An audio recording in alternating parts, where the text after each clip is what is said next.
Thank you for watching my channel. Good morning. स्वागत है आप सभी को क्रिएटिव माइंड क्लासेस में। छात्र, आज हम शुरू करने वाले हैं क्लास 9 का। यह है ब्रह्मा चैप्टर।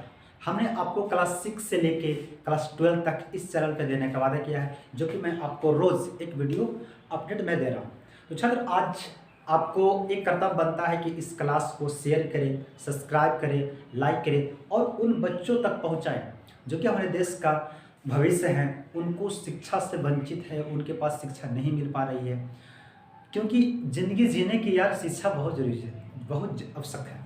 अगर आपके पास एजुकेशन है, शिक्षा है, तब आप अपनी ज़िंदगी में कुछ कर सकते हैं, अपनी समाज, अपनी परिवार, अपने देश के लिए। अगर आपको लगता है कि मेरा देश आगे जाए, है ना। आप देखो, जापान देखो, एक बहुत सा छोटा सा कंट्री है, वो उतना डेवलप है, टेक्निकल चीज़ में उतना, हर चीज़ में वो डेवलप है। क्यों? क्योंकि उसके पास सिर्फ और सिर्फ शिक्षा है दोस्तों। इसलिए आपको एक कर्तव्य बनता है कि आप क्लास को शेयर करें, आप पढ़ें, आप मन लगा के पढ़ें, डेडिकेशन के साथ पढ़ें, ताकि आपको अपनी परिवार, आपकी समाज के लिए कुछ कर पाएँ। आज हम शुरू करने वाले हैं क्लास 9 का। यह है क्लास 9 का 12वां चैप्टर, है ना। 12th हमने आपको क्लास 6 से क्लास 9 तक मैं जर्नी, आज हम लोग का 9th में है। इसके बाद मैं 10th, 11th, 12th तक हम लोग चलने वाले हैं, ठीक है।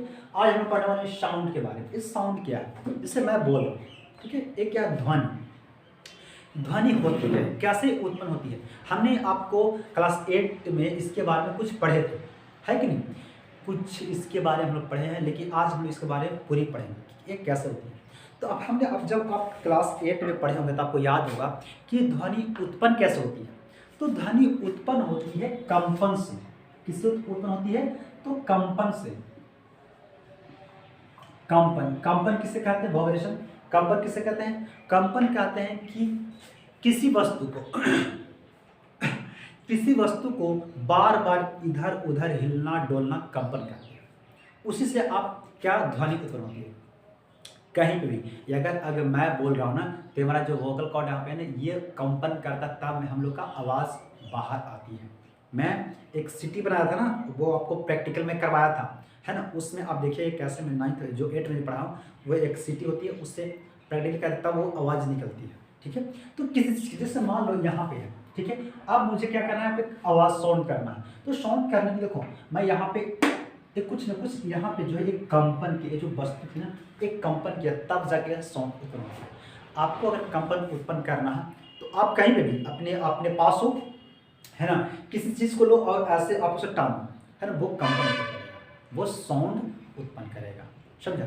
अगर जहाँ कंपन उत्पन्न हो गया तो साउंड वहाँ पे बनेगा जरूर, ठीक है। अब यहाँ पे साउंड में बन गया, ठीक है। कैसे? कंपन से क्या बन गया? साउंड बन गया।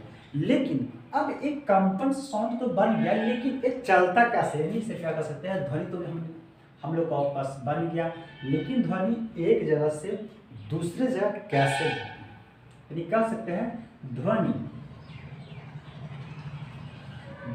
का संचरण, ठीक है। Propagation of sound, propagation of sound, यानी ध्वनि का संचरण, एक जगह से दूसरे जगह ध्वनि कैसे जाती है, ठीक है। आप इसे ध्यान से समझिएगा। देखो कैसे होती है। अभी मान लो मैं यहाँ पे बोल रहा हूँ, तो ये आपके पास ये जो कैमरा लगा हुआ है, एक कैमरा में कैसे साउंड चला जा रहा है, ठीक है ना। तो यहाँ पे जैसे देखो माइक यहाँ पे लगा हुआ, तो ये मैं यहाँ बोल रहा हूँ, तो इस जगह पे कैसे चल रहा है। चलो ये तो मान लो कि जब बहुत नज़दीक है, चल गया होगा, ठीक है। कभी आप, है ना, रियलाइज़ किए होंगे कि आप यहाँ पे हो, आप किसी दूर दोस्तों को अगर बुलाना होता है तो आप आवाज़ देते हो, है कि नहीं, तो वो सुन लेता है। कैसे सुनता है? तो वहाँ पे जाता क्या है, क्या हम लोग उसे ढकेलते हैं? नहीं, वहाँ पे एक माध्यम होता है। क्या होता है? किसी भी चीज़ को कहीं पे जाने के लिए क्या होती है? माध्यम होती है। आप देखे होंगे कि साउंड है ना, यहाँ से यहाँ जाती है। आप एक रड ले लो, क्या ले लो? रड, जो छड़ होता है वो ले लो। यहाँ पे आपने इसे ऐसे कंपन करो, तो आप देखे होंगे कि यहाँ से धीरे धीरे वो बढ़ते जाती, स्पीड उसका कुछ होती है, यहाँ से धीरे धीरे बढ़ते बढ़ते वो आगे जाती है। एक वक्त अब यहाँ पे टच करो तो ऐसा नहीं कि यहाँ पे भी आवाज़ आती है, वो धीरे धीरे साउंड बढ़ती है। पहले साउंड यहाँ पे आया, फिर ऐसे ऐसे बढ़ते बढ़ते यहाँ तक आया। आप कभी रियलाइज कीजिएगा, नहीं तो आप अपने गांव घर में हैं तो कीजिएगा, ठीक है, तब ऐसा होती है।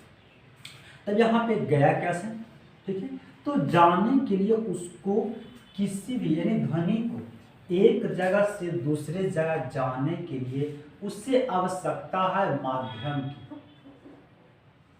क्या है ना, यानी मीडियम की उसकी आवश्यकता है, माध्यम की उसकी आवश्यकता है। तो माध्यम क्या हो सकता है, उसको साधन, माध्यम क्या हो सकता है उसको जाने के लिए, तो उसकी साधन हो सकता है ठोस, सॉलिड, ठीक है, फिर क्या हो सकती है द्रव्य, लिक्विड या गैस भी हो सकता है। ये सब उसके लिए माध्यम है, इसी चीज में से होकर वो बढ़ती है। ये नहीं कि कोई वस्तु होता है कि उसको ढकेल के, मैं यहाँ पे हूँ, हम बोल रहे थे एगो आदमी हम रखे क्या है बाजवा के ना वहाँ वहाँ पहुँचा दे, ऐसा कोई आदमी नहीं रखता है। एक माध्यम हम लोग पास क्या है, कोई ना कोई हवा गैस है, उसको से एक जगह से दूसरी जगह साउंड जाती है। आप बचपन में देखे होंगे हम लोग क्या करते हैं ना, बचपन में जब थे, आप तो कहते होंगे नहीं करते, वो आप बात करते हैं किए होंगे शायद, ऐसे ना माचिस का डब्बा हम लेते हैं, इसमें एक हम उसमें छेद करते हैं और रस्सी को बांध दिए, एक दूसरी जगह रस्सी को ले लाते थे, ठीक है, यहाँ पे। अब यहाँ पे एक लड़का यहाँ पे है और एक लड़का यहाँ पे है, यहाँ पे हम लोग बोलते थे ना, तो साउंड इसी रास्ते से, यही धागा जो रस्सी से जाता था इस रास्ते से यहाँ तक आता था। आप कभी किए होंगे तो आपको याद होगा, है ना, लेकिन नहीं, अब तो भाई बचपन के तो भाई बहुत कुछ छीन गया है ना, मोबाइल आ जाने से बचपना हर व्यक्ति को छीन गया है। हम लोग बचपना थे ना तो बहुत कुछ हम किए थे, है ना, खेले थे, है ना, ऐसे ऐसे खेलते रहते थे। स्कूल से आते रहते थे ना, तो सिलाई का जो डब्बा होता था उसको एक जगह करते थे हम लोग, फ़ोन बनाते थे, माइक्रोफोन तो अब तो इस तरह से है, पहले अभी माइक्रोफोन बनाए थे अपनी दिमाग से, बचपन से बनाता था, वही चीज़ आज चलता है, समझा। तो साउंड इस तरह से, एक क्या है, एक ठोस है, एक क्या है, वस्तु, धागा क्या है, ठोस है, इसी से सार से जाता है, ठीक है। तो अगर साउंड को एक जगह से दूसरे जगह जाने के लिए क्या आवश्यकता होती है, तो माध्यम, मीडियम क्या होनी चाहिए उसके लिए, तो ठोस हो सकती है, द्रव हो सकती है, या तो गैस हो सकती है। द्रव कैसे हो सकती है, आप कभी देखे होंगे कि पानी है, ठीक है, पानी है, पूरी लंबी पानी है ना, आप पानी में कहीं एक जगह से बोलिएगा, आप अगर पानी में अगर आहार पोखर में नहाते होंगे ना, तो वहाँ पे देखिएगा जब आप नहाते हो तो अंदर पानी आप बोलिएगा ना, तो कुछ दूरी पे, ज़्यादा दूरी नहीं चलता साउंड उसका पानी में, लेकिन कुछ दूरी पे साउंड जाता है, आगे बढ़ जाता है, तो उसको सुनाई देता है, समझा।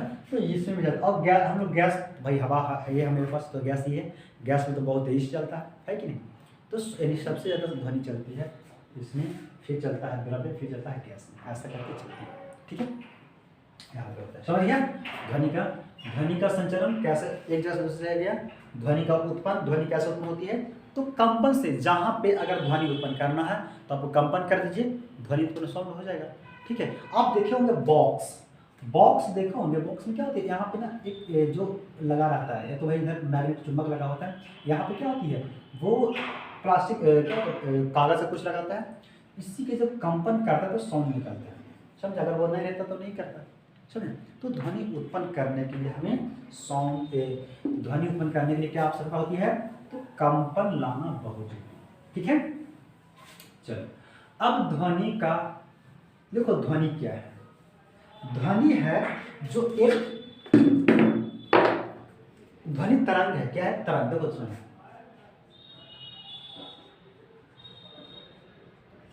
ध्वनि तरंग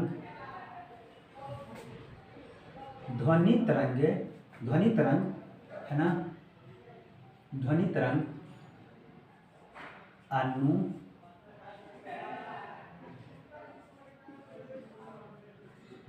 ध्वज तरंग है, यानी साउंड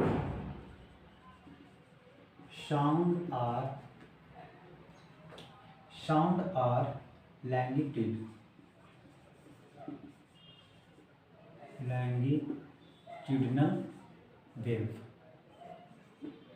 W है लैंगिट्यूडनल वेव्स, ठीक है। क्या है ये, अनुध्वज तरंग। अनुध्वज किसे कहते हैं, सुना बताओ, देखो तरंग किसे कहेंगे, सबसे पहले तरंग सुनिए, तरंग हम लोग कहेंगे उसे जो हलचल उत्पन्न करे, किसी भी जगह पे वो भी जैसे किसी भी जगह पे हलचल उत्पन्न करे उसे तरंग कहते हैं।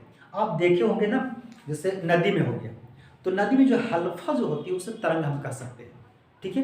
तो जहाँ पे हलचल उत्पन्न करता है उसे हम तरंग कहते हैं। तो जब हम साउंड जब निकालते हैं ना, तो एक हलचल उत्पन्न करती है, एक कंपन उत्पन्न करती है, तब इसे क्या कहते हैं, इसे हम कह सकते हैं कि ये क्या है, एक तरंग है, ठीक है। जिस जगह पे जहाँ पे आप करंट, यहाँ पे करंट जा रही है, तो जब आप इसको टच कीजिएगा तो एक हलचल होती है, उसे हम कह सकते हैं कि ये भी क्या है, तरंग है। क्या है, तरंग है। क्योंकि अगर ये लाइट, इसमें करंट जा रही है, तो अगर इसमें टच करेंगे ना तो हमें महसूस होगी कि इसमें करंट जा रही है।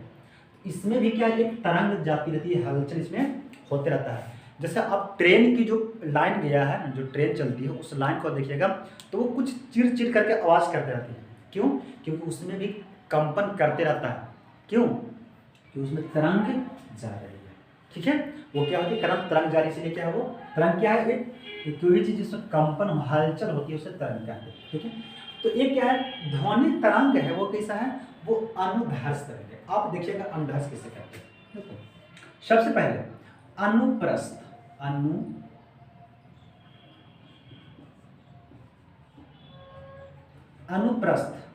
अनुप्रस्थ तरंग,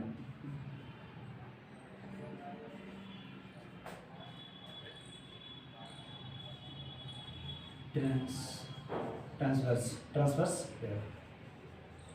ठीक है। अनुप्रस्थ, देखो अनुप्रस्थ किसे करते हैं, अनुप्रस्थ उसे कहेंगे कि जो वस्तु या जीव, जो वस्तु या जीव पृथ्वी पर यानी पृथ्वी से उछल के चलता है, उसे हम अनुप्रस्थ तरंग की उदाहरण कर सकते हैं। आप लिखिएगा कि जो वस्तु या जीव पृथ्वी से उछल के चलता है उसे हम अनुप्रस्थ तरंग की उदाहरण कर सकते हैं। जैसे आप देखे होंगे, जैसे हम क्या करते हैं कि बचपन में, या तो अभी भी करते हैं, है ना, जब नदी किनारे बैठते हुए करते होंगे, ठीक है। नदी किनारा हो गया है, या तो जो समुद्र किनारे बैठता है वो करता है, या तो आपके पास आहार है, पोखर है, नहर है, तो आप बैठिएगा ना, ये तो कभी किए होंगे।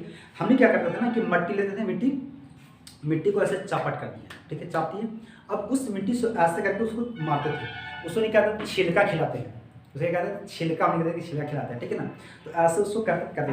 अब वो मिट्टी जो ढिकरा वगैरह होती, पत्थर जो होती थी, वो उछल के जाती है, तो वो अनुप्रस्थ तरंग क्या हुआ, उदाहरण है, ठीक है। जैसे आप देखे होंगे, मान लो कोई वस्तु है, उछल जाता है, जैसे एक गौरिया पंछी होती है, एक पंछी जो होती है, बहुत सारे पंछी होती है जो उछल के चलती है, वो होती है अनुप्रस्थ तरंग की होती है। कैसे वो चलती है, वो ऐसे चलती है, ऐसे उछल के हो जाती है, इसे हम अनुप्रस्थ कह सकते हैं। क्या कह सकते हैं, अनुप्रस्थ कर सकते हैं, ठीक है। जैसे मान लो मैं यहाँ से उछला, फिर उछला, तो मैं उछल चल रहा हूँ। पृथ्वी पे कोई वस्तु या जीव पृथ्वी से उछल के चलता है, उसे हम अनुप्रस्थ तरंग कह सकते हैं। तो ये क्या है, अनुप्रस्थ, जो अनुप्रस्थ तरंग है वो जैसे क्या है, हमारा प्रकाश, लाइट जो है ना, जो मेरे पास लाइट आ रही है, ये भी उछल के चलता है, समझा। इसलिए क्या है, ये प्रकाश क्या है, अनुप्रस्थ तरंग है। प्रकाश क्या है, एक अनुप्रस्थ तरंग है, ठीक है। मेढक भी चलता है, मेढक देखते हैं घिसा के चलता है, मेढक नहीं, वो भी उछल के चलता है, वो भी अनुप्रस्थ तरंग की तरह वो चलता है, समझे। क्या है, अनुदैर्घ्य तरंग। अनुदैर्घ्य तरंग किसे कहेंगे, यानी लाइट जो हुआ कैसा हुआ, वो अनुप्रस्थ तरंग है। अनुदैर्घ्य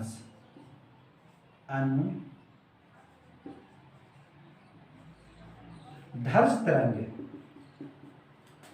लॉन्गिट्यूडिनल वेव्स, चलो लिखा हुआ अनुदैर्घ्य तरंग। तो क्या होती है ना, अनुदैर्घ्य तरंग जो होती है वो जीव, वो वस्तु या जीव जो पृथ्वी से है, पृथ्वी से सटकर चलता है, पृथ्वी के समांतर चलता है, उसे क्या कह सकते हैं, वो अनुप्रस्थ तरंग की, अनुदैर्घ्य तरंग की तरह, समझिए बात। वो वस्तु या जीव जो पृथ्वी से सटकर या पृथ्वी के समांतर चलता है, उसे अनुदैर्घ्य तरंग की उदाहरण कह सकते हैं। जैसे आप देखे होंगे, एक मूवी बड़ा फेमस है, पुष्पा, कैसे चलता है? ऐसे ना, ऐसे कैसे मुड़िया तेरे निकल जाता है, ऐसे चलता है ना ऐसे। तो वो क्या करता है, वो क्या है, वो अनुप्रस्थ ऐसे चलता है ना, ऐसे है ना। तो वो क्या है, पृथ्वी से समांतर चलता है, एक जगह पर रुकता है फिर आगे बढ़ता है, रुकता है फिर आगे बढ़ता है, यानी वो चलता है कैसे, ऐसे ऐसे चला, ठीक है, फिर आके रुका, फिर यहाँ के सिमट गया, फिर चला, फिर आगे रुका, फिर चला, फिर ऐसे ऐसे वो बढ़ते रहता है। जैसे आप देखे होंगे सांप, जो सांप चलता है वो कैसे चलता है, ऐसे चलता है ना, पहले एक जगह रखो, यहाँ से ऐसे चलता है वो, है ना। तो यहाँ पे आके पहले रुकता है, ठीक है, फिर आके फिर यहाँ से आगे चलता है। जैसे केंचुआ कैसे चलता है, केंचुआ आया पहले यहाँ पे, चलो उसका लंबा है, ठीक है, यहाँ पे धरे, तो इस सब को पहले हम मोड़ लिया, फिर मोड़ने के बाद फिर इसको मूड़ी फैलाया यहाँ, फिर आगे बढ़ेगा, ऐसे वो रुक के चलता है, यानी यहाँ पे आकर रुकेगा, फिर आगे बढ़ा, फिर आके रुका, फिर आगे बढ़ा, फिर ऐसे रुक के चलता है। यानी जो भी वस्तु अगर पृथ्वी के समांतर या पृथ्वी से सटकर चलता है उससे क्या कहते हैं, अनुदैर्ध्य तरंग। तो जो लाइट है, यानी सॉरी जो साउंड है वो कैसा है, वो अनुदैर्ध्य है। देखो ध्वनि में भी ध है, अनुदैर्ध्य में भी ध है, इसलिए कंफ्यूज नहीं होना है।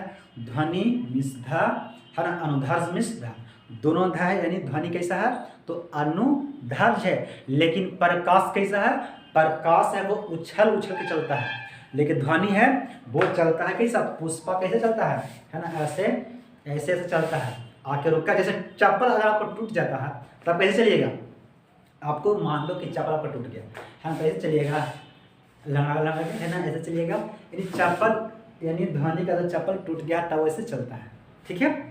समझिए अनुदैर्ध्य किसे कहते हैं और अनुप्रस्थ किसे कहते हैं, ओके। अब यहाँ से पढ़ते हैं, कोई दिक्कत यहाँ तक नहीं।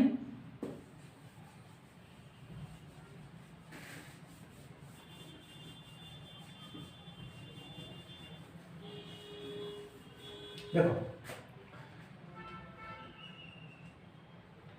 ध्वनि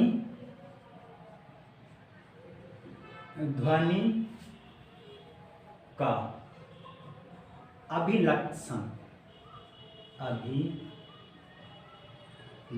यानी ध्वनि का गुण भी कह सकते हैं ना, कैरेक्टरिस्टिक ऑफ साउंड, ध्वनि का गुण भी कह सकते हैं। गुण देखो इसका गुण क्या है, अगर ध्वनि है तो इसमें गुण क्या होना चाहिए। देखो ध्वनि में क्या क्या होता है, जैसे मान लो आप एक स्टूडेंट है, तो आप में क्या क्या गुण है, आप गोर हो, आप करिया हो, है ना, आप लंबा हो, है ना, आप पढ़ने में तेज हो, ठीक है, आप बोलने में आपकी आवाज़ भारी है, लड़की है तो आवाज़ कम होगी, है कि नहीं। तो ये सब गुण होती है। तो इसमें ध्वनि में क्या क्या गुण है वो हम आज गुण के बारे में पढ़ते हैं, ठीक है। देखो गुण कैसे, पहले समझिए। ध्वनि पहला जो होती है, एक पे आवृत्ति होती है, ध्वनि में क्या होती है, आवृत्ति, फ्रीक्वेंसी। देखो मैं सब समझा रहा हूं ना, फ्रीक्वेंसी ये क्या होती है, मैं समझाता हूं, ठीक है। फिर क्या होती है, आयाम, चलो मान लो पहले आयाम, ठीक है, आयाम। एक क्या होता है, एम्पलीट्यूड, आयाम। तीसरा होगा आपका आवर्त काल, ठीक है, टाइम पीरियड, चौथा आपका हो जाएगा तरंग दैर्ध्य,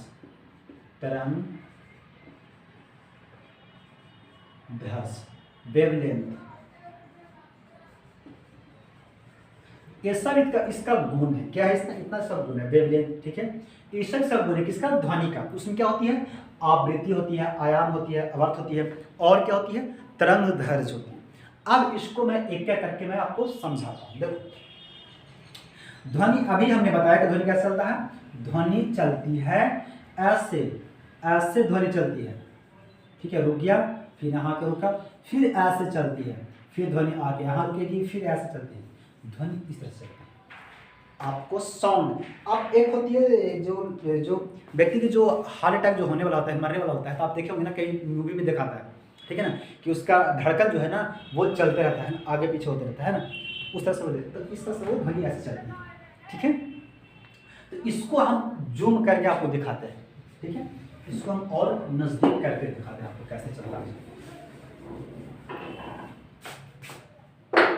देखो ये है,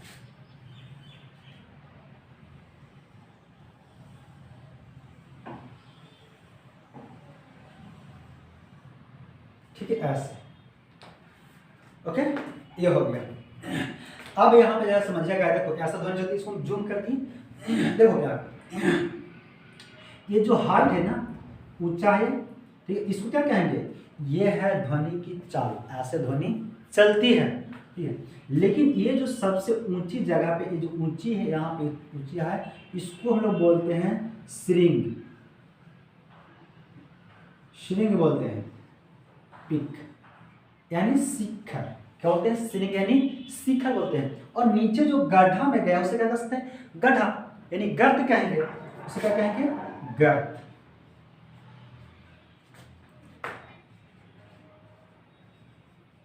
है ना, ट्रॉफ, क्या कहते हैं उसे, ट्रॉफ, गर्त कहेंगे, ठीक है। अब यहाँ पे समझिए बात क्या, अगर ये जो ध्वनि है जो ऊंचा ऊपर गया है उसे क्या कहेंगे, श्रिंग कहते हैं, और जो नीचे उसे क्या कहेंगे, गर्त कहेंगे यानी ट्रॉफ कहते हैं, ओके। अब यहाँ पे समझिए, देखो इसमें क्या होती है, अब मैं आवृत्ति के बारे में जैसे बताता हूँ आपको, देखो आवृत्ति क्या होती है, क्या होगी,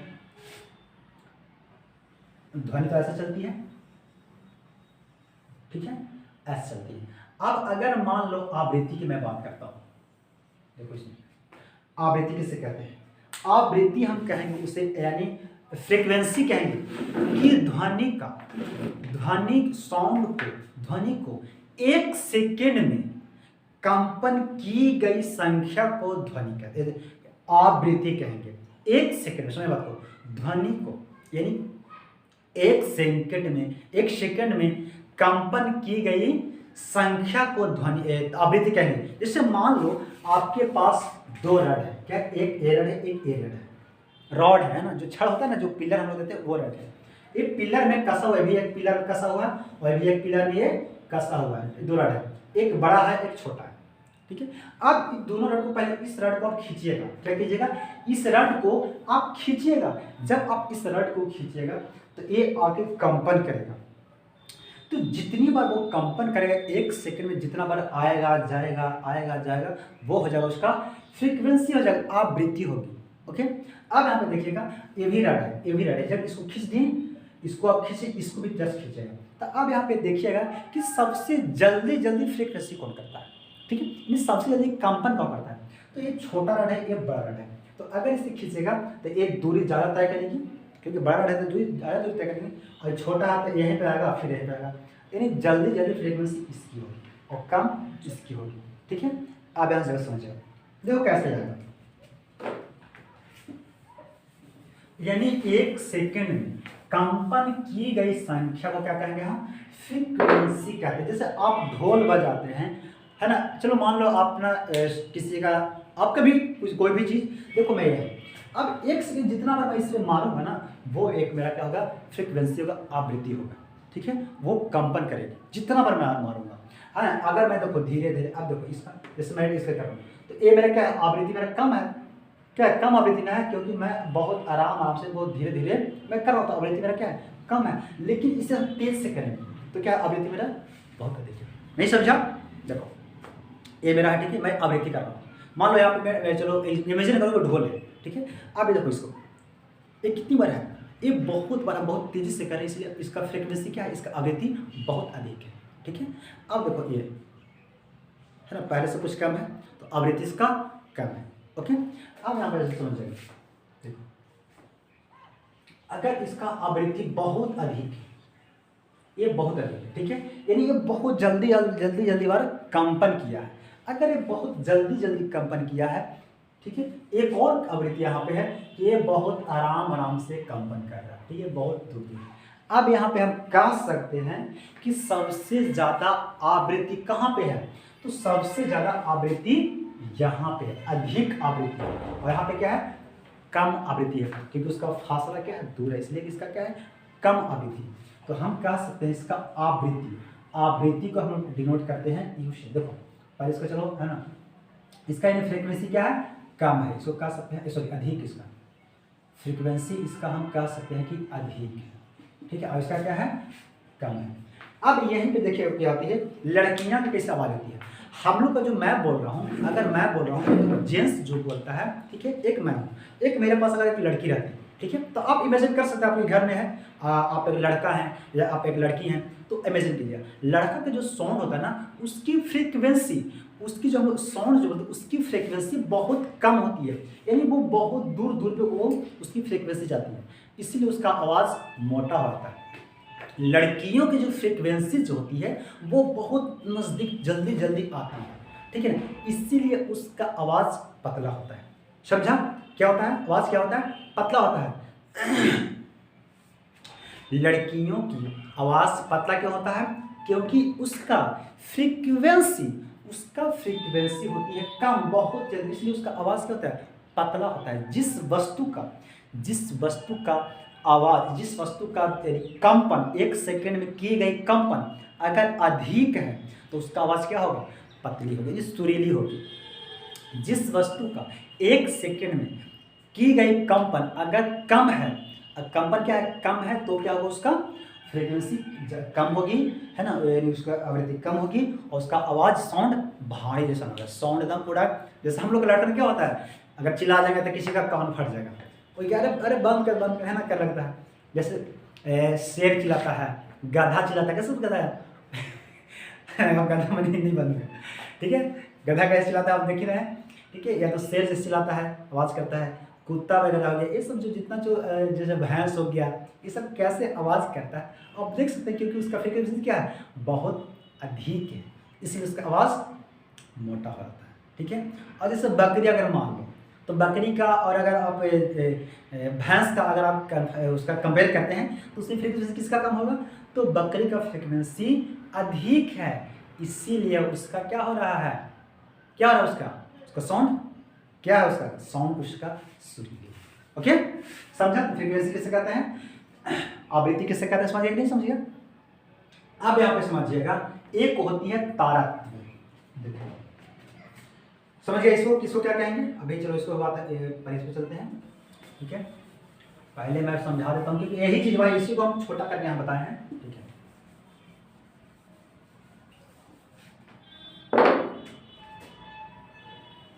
ये क्या होगा, ठीक है, ऐसे। अब यहाँ से देखो फ्रीक्वेंसी यहाँ से निकलती है ना, एक और यहाँ से साउंड चला, फिर इसका बहुत ज़्यादा है, फिर और बढ़े, देखो ये बड़ा छोटा वाला मत जाना, बड़ा छोटा वाला चीज़ है, ठीक है। मैं बोल रहा हूँ कितनी बार वो आया है, ये नहीं कि इसका यहाँ से आप लंबाई बड़ा, इससे मैं नहीं बोल रहा हूँ, एक कितनी बार कंपन किया है इसके लिए मैं बोल रहा हूँ, ठीक है।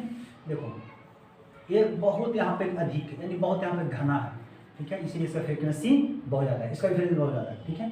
अब यहाँ पर समझिएगा, एक होती है तारत्म्य, ठीक है, तारत्म्य क्या होती है, पिच, जिसे हम बोल सकते हैं सुर, कह सकते हैं सुर भी कह सकते हैं। तो आप अगर कह सकते हैं कि किसी वस्तु का सुर अच्छा है तो क्या कहेगा उसका, कि उसका फ्रीक्वेंसी क्या है, उसका फ्रीक्वेंसी बहुत अधिक है। देखो फ्रीक्वेंसी है इसका बहुत अधिक है, फ्रीक्वेंसी अगर अधिक रहेगी यानी बहुत जल्दी बार कंपन करेगी, फ्रीक्वेंसी अधिक रहेगी तो उसकी आवाज़ क्या होगा, सुरीली होगी। ओके, तो यहाँ पे हम कह सकते हैं कि तारत्म्य हम लोग कहते हैं कि जैसे साउंड हम लोग आया, तो हमें मेरे पास दो साउंड आया, एक आया जो बड़का जो भोंबू वाला साउंड होता है वो साउंड आया, और एक आता है बांसुरी वाला साउंड होता है वो साउंड आया।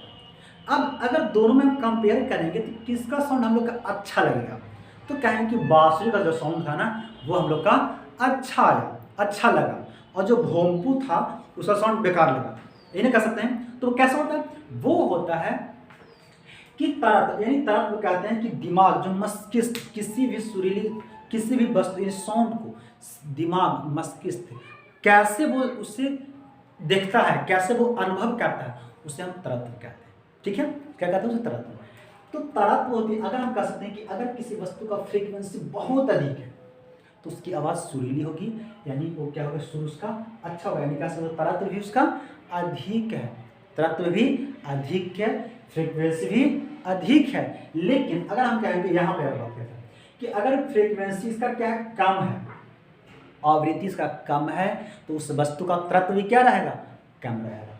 तरत्व क्या रहेगा, तरत्व भी कम रहेगा और आवृत्ति भी यहाँ पे कम रहेगी, क्योंकि उसका जैसे हम लोग का आवाज़, लड़कन का आवाज़, क्योंकि फ्रीक्वेंसी होती है बहुत कम होती है, इसलिए तरत्व भी कम होगी और आवाज़ भी पूरा भाणी जैसे निकलता है ना, पूरा फटा हुआ निकलता है, ढोल जैसा फटा, ढोल जैसा निकलता है। ठीक है, समझ गया। आवृत्ति को हम लोग नापते हैं हर्ट्ज में, आवृत्ति को नापा जाता है हर्ट्ज में। आवृत्ति देखो, आवृत्ति को नापा जाता है हर्ट्ज में। इसका ऐसा मतलब क्या होती है, सॉरी, इसका ऐसा मतलब होती है हर्ट्ज। आवृत्ति का ऐसा मात्रक, आवृत्ति का ऐसा मात्रक होता है हर्ट्ज। क्या होती है, हर्ट्ज, समझिए। इसका यानी चिन्ह, आवृत्ति का चिन्ह हम लोग म्यू से डिनोट करते हैं, ये होती है म्यू। ठीक, क्या होती है, इसे हम लोग बोलते हैं म्यू, म्यू से इसे डिनोट किया जाता है। आवृत्ति का जो चिन्ह होता है वो कैसे, भी है ना, भी का आकार होती है कि म्यू, वो म्यू से डिनोट किया जाता है, क्या है, आवृत्ति है। ठीक है, अब यहाँ पे समझिएगा, बात को समझिएगा। आवृत्ति, आवर्त का देखो, ये अगर यहाँ पे हम कहेंगे तो क्या है, इसका आवृत्ति बहुत कम है कि नहीं, ये बहुत दूर दूर पे बहुत आवृत्ति कम है। अगर इसका आवृत्ति यहाँ से देखो बहुत नजदीक है, बहुत कम इसके तुलना में ये आवृत्ति क्या है, बहुत अधिक है, ये बहुत जल्दी जल्दी आ रही है और ये बहुत कम है। तो यहाँ पे कहेंगे तरत्व किसका कम है, तरत्व इसका कम है और इसका तरत्व अधिक है, आवृत्ति भी इसका अधिक है, कोई कंफ्यूजन नहीं। ओके, अब यहाँ पे देखो, यहाँ पे आप कह सकते हैं कि सबसे ज्यादा समय कहाँ पे लिया गया, सबसे ज्यादा समय कहाँ पे लिया गया। ठीक है, देखो यहाँ पे दिखा दिया, ये एक बहुत बड़ा रड है और ये एक छोटा रड है। ठीक है, दोनों पिलर में लगा हुआ है रड को। अब हम इसे खींचें और इसे खींचें, अगर हम इसे खींचेंगे तो ये आने जाने में समय ज़्यादा लेगा कि नहीं लेगा। अगर ये रड को हम खींचेंगे तो वहाँ से, यहाँ से खींच रहे हैं तो यहाँ आएगा, फिर जाएगा, फिर आएगा। अगर हम इससे दोनों खींचते हैं तो इसको खींचेंगे तो ये जल्दी जल्दी जल्दी जल्दी आ रही है। ठीक है, यानी कह सकते हैं कि किसी, देखो कोई भी यानी मूल, यहाँ पे मूल बिंदु है, मूल बिंदु से किसी क्रमागत, मूल बिंदु से किसी क्रमागत दो श्रृंग या दो आवर्त के बीच की तय की गई दूरी, तय की गई बीच में तय की गई दूरी में कितना समय लगा। देखो बात समझ कैसे सुन रहे हैं, मूल बिंदु से क्रमागत दो श्रृंग तथा क्रमागत दो गर्त को तय करने में लिया गया समय को क्या कहेंगे, आवर्त काल कहेंगे। यानी अगर इस जगह से हमको इस जगह पे आना है तो कितना टाइम लगा, उससे हम क्या कहेंगे, आवर्त काल कहेंगे। उसे क्या कहेंगे हम, आवर्त काल से कहेंगे। समझा, नीचे दिखा दे रहा है क्या, आवर्त काल कहेंगे, नहीं दिखा तो मैं बोल रहा हूँ। ठीक है, क्या बनेगा इसका, आवर्त काल। आवर्त काल को हम लोग डिनोट करते हैं, आवर्त काल को हम लोग इसको बताते हैं टी से, टाइम को टी से बताते हैं। आवर्त काल को बताते हैं हम लोग टी से। तो इसका मात्रक क्या होगा, इसका ऐसा ही मात्रक जो होगा, ऐसा ही मात्रक होगा सेकंड, क्योंकि सबसे छोटा सेकंड और समय होता है, ऐसा मात्रक से क्या होगा, सेकंड। अब यहाँ पे बताइएगा कि अगर ये रड था, ठीक है, अगर रड है, अगर फ्रीक्वेंसी हमको ज़्यादा लगा, क्या करना है, हमको कंपन बहुत ज़्यादा करना है, तो वो क्या कम करना पड़ेगा, समय को कम करना पड़ेगा। क्योंकि यहाँ पे अगर मान लो, यहाँ पे चलो सामने कोई रड, मैं चलो मानो रड, ठीक है, यहाँ पे मेरा रड गया था, मेरे पास तो ऐसा कुछ है कि नहीं है कि मैं आपको दिखाऊँ। ठीक है, कुछ तो है नहीं, क्या मैं आपको दिखाऊँ किस तरह से। ऐसा तो कुछ है नहीं मेरे पास यार, ठीक है। चलो देखो समझो, ठीक है। तो अगर मान लो रड को हम अगर खींचेंगे तो अगर वो देखो, अगर दूरी यहाँ से यहाँ जा रहा है, यहाँ से यहाँ से खींचेंगे, अगर यहाँ से हम खींचेंगे तो यहाँ वहाँ जाएगा, फिर यहाँ आएगा, फिर वहाँ आएगा, फिर आएगा। यानी अगर ज़्यादा समय लेगा तो फ्रीक्वेंसी होगी कम, ठीक है। और अगर कम समय लेगा तो फ्रीक्वेंसी होगी ज़्यादा, यानी आवृत्ति होगी क्या, ज़्यादा होगा, ठीक है। इसलिए हम कह सकते हैं इसका संबंध हम कह सकते हैं किसका, आवृत्ति और आवर्त काल का संबंध हम लिख सकते हैं। तो भी बराबर क्या लिखेंगे, 1/, यानी उल्टा होगा, तो उल्टा कैसे लिखते हैं, 1/T, ऐसे इसका उल्टा हम लिखते हैं। यानी किसका, आवृत्ति बराबर 1/T उल्टा होगा। अगर मान लो समय को बढ़ाएंगे तो क्या होगा, समय को बढ़ाएंगे तो आवृत्ति क्या होगा, घट जाएगी, आवृत्ति घट जाएगी ना। जैसे देखो रड है ना जी, ये 2 रड है, अब इसको टानो, इसको टानेंगे तो क्या करेंगे, चलो हमारे 2 रड है, अब इस रड को बहुत तेज से हम टानेंगे, तो बहुत तेज से हम टानेंगे तो इसको आने में यहाँ दूरी तय किया, फिर यहाँ दूरी तय करेगा, तो इसको समय भी तो लगेगा ज़्यादा। और इस रड को हम थोड़े से तानेंगे, थोड़ा सा तानेंगे, जल्दी आके अपना काम पूरा करके खत्म हो जाएगा। यानी कि फ्रीक्वेंसी क्या उतना ही जितना ही भी किया, लेकिन कम समय लिया, अभी ज़्यादा समय लिया, ठीक है। तो अगर ज़्यादा समय लेगा तो फ्रीक्वेंसी क्या होगी, उसकी आवृत्ति कम हो जाएगी, और अगर कम समय लेगा तो फ्रीक्वेंसी ज़्यादा होगी। इसलिए इसका ये संबंध इसका बनेगा, यानी है म्यू बराबर 1/T इसका संबंध बनेगा। ओके, समझा फ्रीक्वेंसी और आवर्त काल किसे कहते हैं। अब समझ आयाम किसे कहते हैं। देखो आयाम, गर्त में किसी भी मूल बिंदु, देखो मूल बिंदु, सॉरी गर्त किसे क्या, आयाम किसे कहेंगे, है ना। यानी श्रृंग या तथा गर्त, श्रृंग तथा श्रृंग या गर्त, श्रृंग या गर्त में अधिकतम दूरी को, अधिकतम ऊंचाई को या अधिकतम गहराई को आयाम कहते हैं। बात को समझिएगा, ठीक है। यानी किसी तरंग द्वारा अधिकतम ऊंचाई को और अधिकतम गहराई को आयाम कहते हैं। देखो आयाम कहाँ पे है, आयाम आपको यहाँ से नापा जाता है, जितना ये ऊंचा गया है ना उसको आयाम कहेंगे, और यहाँ से जितना ये नीचे गया उसको आयाम कहेंगे, ठीक है। यानी आयाम हम कह सकते हैं कि यहाँ से शुरू होता है आना जाना, दिखाई दे रहा है क्या यार, कट जा रहा है क्या इधर, चलो देखो है ना, इतना यहाँ से क्या है, पूरा आयाम है। यानी यहाँ से लेके पूरा यहाँ तक क्या है, पूरा आयाम है। कैसे क्या है, आयाम इसे कहते हैं, एम्पलीट्यूड कहते हैं। समझा, कोई दिक्कत नहीं है, एम्पलीट्यूड किसे कहेंगे। यानी किसी तरंग द्वारा है ना, किसी तरंग द्वारा अधिकतम ऊंचाई और अधिकतम गहराई को क्या कहेंगे, आयाम कहते हैं। समझ गया, ठीक है। ये क्या होगा, इसका आयाम हो गया।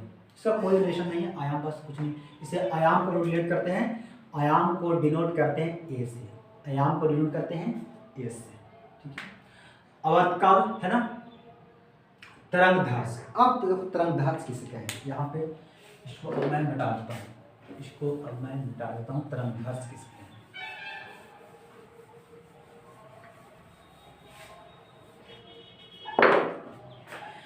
मूल बिंदु से आप देखो, यानी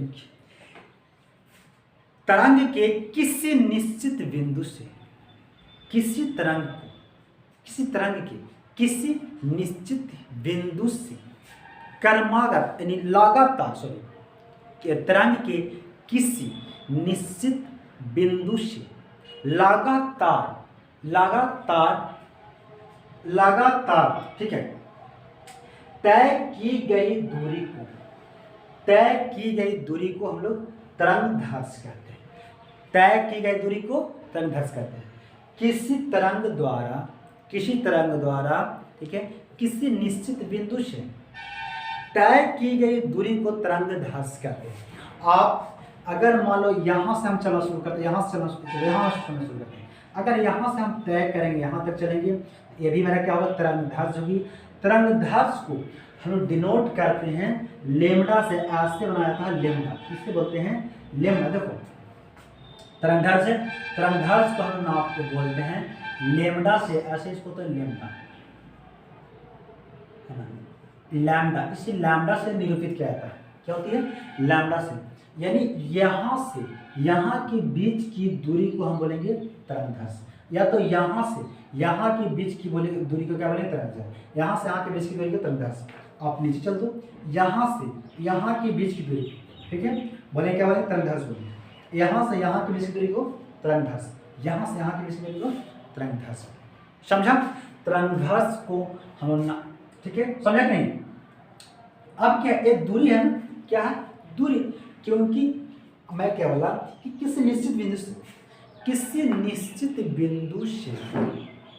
है ना तय की गई दूरी को तरंगधर्ष कहते हैं, ठीक है, वेवलेंथ कहते हैं।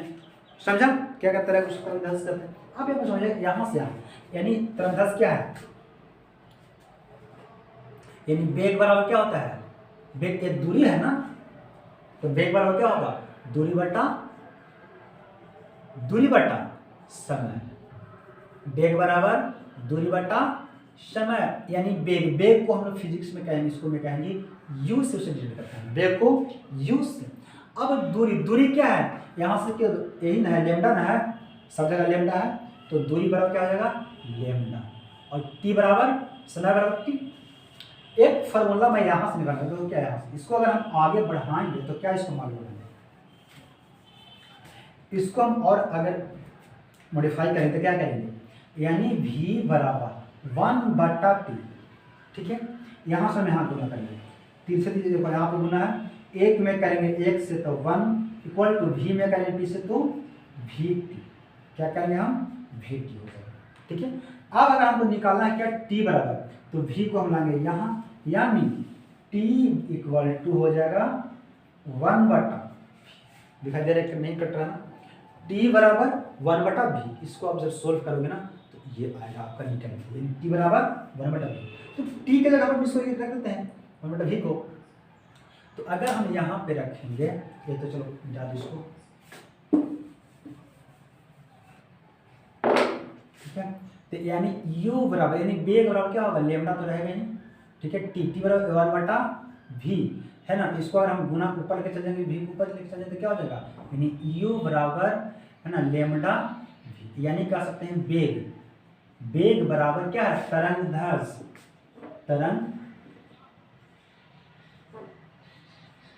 गुने आवृत्ति, ये इसका फॉर्मूला निकला, वेग बराबर तरंगधर्ष गुने आवृत्ति।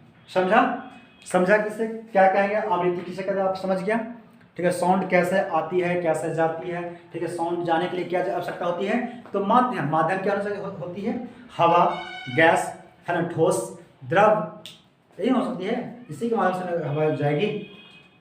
कोई आदमी तो नहीं ना फिट करेंगे कि एक मजदूरा रखेंगे, आवाज़ को पकड़ेगा, आवाज़ में पहुँचा देगा, अगर मान ले किसी को पहुँचाना है तो आवाज़ से ले जाकर वही पहुँचा देगा, होता है कि नहीं, ये ऐसा कुछ नहीं, समझे क्या, कहाँ गया?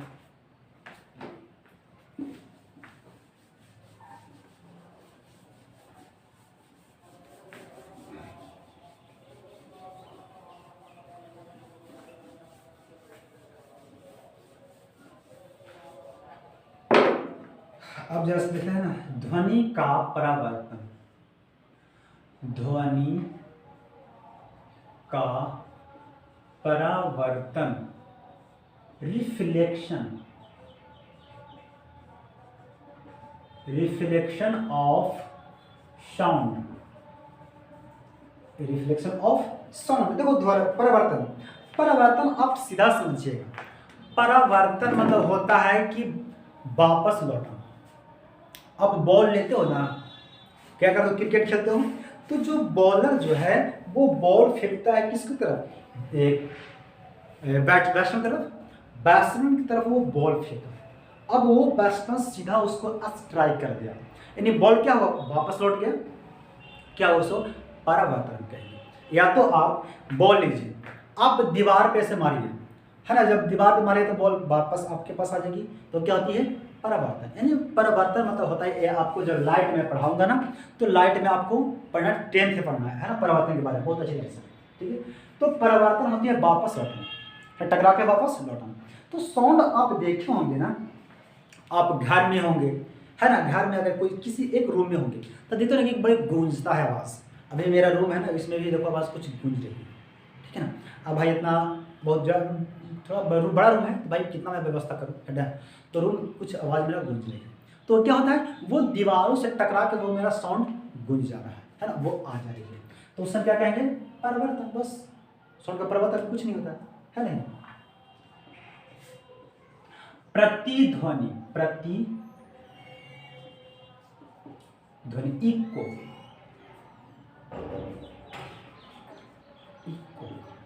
देखो इको क्या है, ठीक है।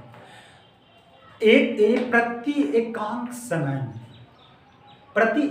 समय में, है ना, ध्वनि टकरा कर, है ना, एक दो यानी एक से अधिक बार गूंजती है, उसे हम प्रतिध्वनि कहते हैं। क्या कहते हैं उसे, प्रतिध्वनि। जैसे आप देखे होंगे, आप कहाँ जाइएगा, अपने गांव घर में जाइएगा, अपने, है ना, गांव अगर है, गांव से आप बाहर जाइएगा, ठीक है। गांव से जब आप बाहर जाइएगा ना, तो वहां से आप जोर से आवाज लगेगा, गांव से बाहर से। जब आप जोर से गांव से आप बाहर गए, है ना, आप आवाज लगाइएगा ना, तो वो आवाज आप सुनेंगे, एक उधर से आया तो एक ओने से आया तो एक ओने से आया, 2-3 तरफ से आवाज आ जाती है। उसी को हम बोलते हैं इक्को बोलते हैं। इन्हें गूंज क्या होता है, वो गूंज जाता है पूरा, है ना। उससे बोलते हैं क्या कहते हैं, चलो वो टकरा के आते हैं, उसको हम बोलचाल की भाषा बोलते हैं। टकरा के आती है, उससे हम क्या बोलते हैं, टकरा के जो आती है वो एक बार आती है, परिवर्तन होती है वो एक वजह से। मेरा रूम में परिवर्तन हो रहा है, तो ऐसा क्या हो रहा है कि एक इधर से साउंड आ रहा है, एक इधर से आ रही है, एक उधर से आ रही है, नहीं, ये एक ही बार आ रही है। एक ही गोले जो दीवार है वो गोले से आती है, तो एक ही बार आती है, वो आती है परिवर्तन। लेकिन इक्को होती है, आपको 2-3 बार आपको बोला जाता है। जैसे आप जंगल में जाओ, या तो आप जहाँ पे गड्ढा कोई चीज़ है ना, यानी नदी हो गया, नाला हो गया, बहुत बड़े जो गड्ढा है वहाँ पे आप जाइएगा, जब आप आवाज़ दीजिएगा ना, यानी पहाड़ों पर जाइएगा ना, तो वो पहाड़ से टकरा के, एक इधर से पहाड़ टकराया, इधर से टकरा के आवाज़ 1-2-3 बार आवाज़ बोल जाती है, उससे हम बोलते हैं इक्को, ठीक है। तो उससे क्या बोलते हैं हम, इक्को बोलते हैं। समझा कि नहीं, क्या बोलते हैं उससे, प्रतिध्वनि। अब प्रतिध्वनि, देखो प्रतिध्वनि जो होती है, अगर किसी को भी, मान लो कि मैं यहाँ पे, ठीक है, अब यहाँ पे हूँ, अब आप आवाज़, मैं चलो पहाड़ पे हूँ, अब मैं जल्दी जल्दी बोल रहा हूँ, तो जल्दी जल्दी बोल रहा हूँ, तो वो साउंड भी तो टकरा के आगे जल्दी जल्दी ना, एक इधर से साउंड टकराया, एक इन्हें से साउंड टकराया, एक इन्हें से साउंड टकराया, तो बार बार साउंड टकरा के आती है, तो हमें कुछ समझ में नहीं आता। आप कभी सुने हो, देखे होंगे कि किसी लड़का को ना आप कोई बात बोलिएगा ना, तो वो समझ में, आप जैसे मान लो कि आपके पास फ़ोन आ रहा है, क्या फ़ोन है, फ़ोन से आप बात कर रहे हैं ना, मम्मी वगैरह से कुछ बोला, है ना, मम्मी बोल रही है, तो आप एक तो आपकी माइंड कहाँ डेडिकेशन कर रहा है, वो फ़ोन पे। माइंड आपको पहले से कहाँ डेडिकेशन है, फ़ोन पे, कि फ़ोन वाला आदमी क्या बोलता है, और जो अगल बगल है उस पर ध्यान नहीं देता है, ठीक है। अगर वो अगल बगल, क्योंकि माइंड एक बार में एक ही जगह काम करता है। आप फिल्मों में देखोगे ना कि गोली बंदूक 2 हाथों से चलाता है, ऐसा रियल लाइफ में होता ही नहीं है। माइंड हमेशा एक बार में एक ही काम कर सकता है, ठीक है। अगर आप निशाना लगाते हैं, एक बार में एक ही गोली एक ही हाथ से, आपने ऐसा थोड़ी है कि आप इधर से लिख दोगे, इधर से, ऐसा कुछ नहीं होता है, ठीक है ना। आप एक बार में, देखो जीनियस होते हैं बहुत, 1-2 बार कुछ हो जाते हैं, लेकिन ज़्यादातर लोगों की ऐसा होती है कि एक बार में माइंड एक ही जगह काम करते हैं। एक हाथ से आप लिख सकते हो, 2 हाथ से नहीं लिख सकते हो, लिखने की जरूरत हो जाती है, लेकिन आपको अगर माइंड निशाना लगाना, तो निशाना ऐसा थोड़ा है कि आँख इधर भी देख रहा है तो आँख इधर भी देखेगा, इधर भी देखेगा, नहीं हो सकता है। अब चलो चलाएं, गलती से लग गया हो तो भाई बात की बात है कि नहीं, लेकिन 2 हाथ नहीं चलती है, ठीक है। तो यहाँ पे क्या होती है, आप फ़ोन से बात कर रहे हो, ठीक है, फ़ोन से बात कर रहे हो, आप मम्मी कुछ और बोली, लेकिन आपकी माइंड जो था वो फ़ोन पे लगा हुआ था, वो फ़ोन वाला आदमी से क्या बोलता उसको सुनने के लिए लगा हुआ था, ठीक। मम्मी कुछ बोलती, तो हम लोग कुछ समझ नहीं पाते हैं, तब वो आती है बेलना लेके, ले बेलना दे चप्पल कर लेती है, होती कि नहीं, क्यों, क्योंकि उसको बात सुनने के लिए हम मेरे पास टाइम नहीं था। यानी जो व्यक्ति जो बोल रहा था ना, हम लोग पास जो आवाज़ आई और मम्मी की आवाज़, दोनों के आने के जो समय जो होता है, किसी को देखो समय, यानी अगर कोई व्यक्ति आपको बोलता है 1/10 सेकेंड, 1/10 सेकेंड के अंतराल पर, तब किसी को आप अच्छे से समझ जाओगे। समझा कि नहीं, नहीं समझा, यानी मैं बोला, ठीक है, मैं बोला, अगर मैं इतना जल्दी जल्दी बोलूँ तो क्या आपको समझ में आएगा, नहीं समझेगा, क्योंकि किसी को समझने, माइंड को समझने के लिए 1/10 सेकेंड की उसको अंतराल चाहिए। जैसे मैं धीरे धीरे बोल रहा हूँ तो 1/10 सेकेंड ज़्यादा हो जा रही है, तब आपको समझ में आ रही है न, तो आप साउंड इतना तेज कर दोगे, इतना उसका फ्रीक्वेंसी अधिक कर दोगे कि आपको समझ में नहीं आ रहा। इसलिए क्या होगा कि माइंड को समझने के लिए क्या होती है, 1/10 की होना चाहिए, तब आप किसी को सही से सुन पाओगे, समझ पाओगे। समझा है कि नहीं?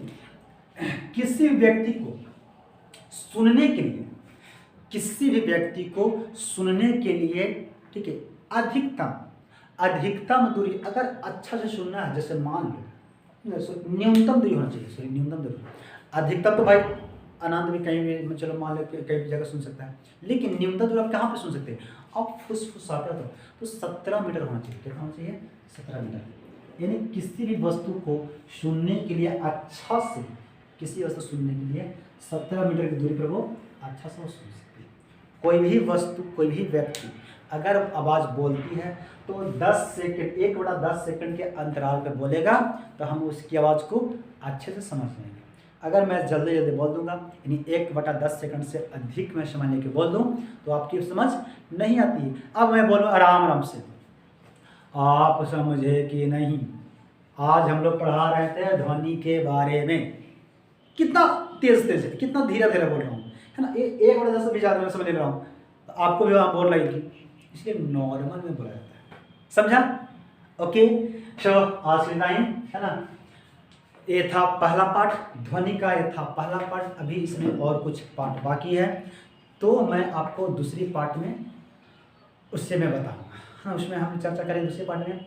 सो छात्र, आज आपने 12वां, है ना, क्लास का कुछ पार्ट खत्म किए, बस 1 2 यानी 12 हो गया ना, 15 चैप्टर और, यानी 15 वो है, यानी 2-3 चैप्टर और बच गया। उसके बाद हम लोग चलेंगे 10th में 11th 12th तक हम लोग चलना है ना। कुछ अपनी मंजिल हम लोग का कुछ नज़दीक है, ठीक है, तो आप पढ़ें। अगर मुझे लगता है कि अगर आप 6 से लेके जहाँ तक मैं पढ़ा हूँ, अगर आप सही से अगर आप पढ़ लीजिएगा ना, तो आप कोई भी एग्ज़ाम हो आप अच्छे से निकाल लीजिएगा, चाहे तो यूपीएससी हो, बीपीएससी हो, है ना, बिहार पुलिस हो, है ना, रेलवे हो, कुछ भी यहीं से पूछता है बच्चे, ठीक है, यहीं से शुरू से उठाता है, तब हो जाके। लेकिन हम लोग क्या करते हैं आगे, है ना, कि छोड़ हटाओ इधर तो ना पढ़ेंगे, जाके फिर इंटर, जब इंटर पास कर देता लड़का, है ना, लेके रटेगा। अरे रटने से कुछ होता है, आप शुरू से पढ़ो, तब जाके अपने माइंड में बैठती है। So thank you for watching this video. Okay.